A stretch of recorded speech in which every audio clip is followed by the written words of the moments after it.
Hi, and welcome to your Minute with Mike. We're certainly in a dry spell right now, so I wanted to hit on some do's and don'ts of early season dry weather. And the first don't is don't panic. The weather pattern we're in right now is called a blocking pattern, but don't let it block your crop's potential. And keep in mind that demand from your crop right now in early vegetative on a daily basis is pretty low. So stay on top of weeds and pests. Don't let them compete with your crop for precious moisture and precious nutrients. And stay on top of the nutritional program with your crop. If you have to do a post spray, you can help your crop manage stress above and below ground using two relatively inexpensive but powerful tools.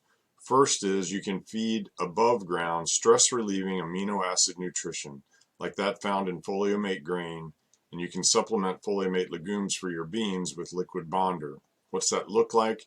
Here's an example just from about 3 weeks ago of a stressed soybean field that we applied amino acid nutrition to. 5 days later, the field was back to growing and over the stress. You got to remember your roots aren't as efficient right now because of the dry weather, but you can keep the crop healthy and robust by feeding it directly gentle amino acids. Below ground, you can feed the microbiome to work for your corn and bean crop by using source corn and beans.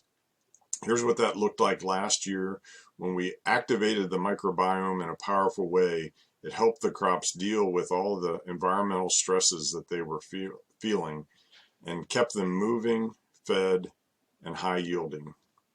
Finally, if you have to side dress and you're going to dribble, consider adding Eco-NV to minimize surface volatilization. A very low rate of this inexpensive stabilizer can give you peace of mind that you won't lose the nitrogen you're putting out there while you're waiting for a rain. Lastly, I'd like to close with two comments that have never failed me in agriculture.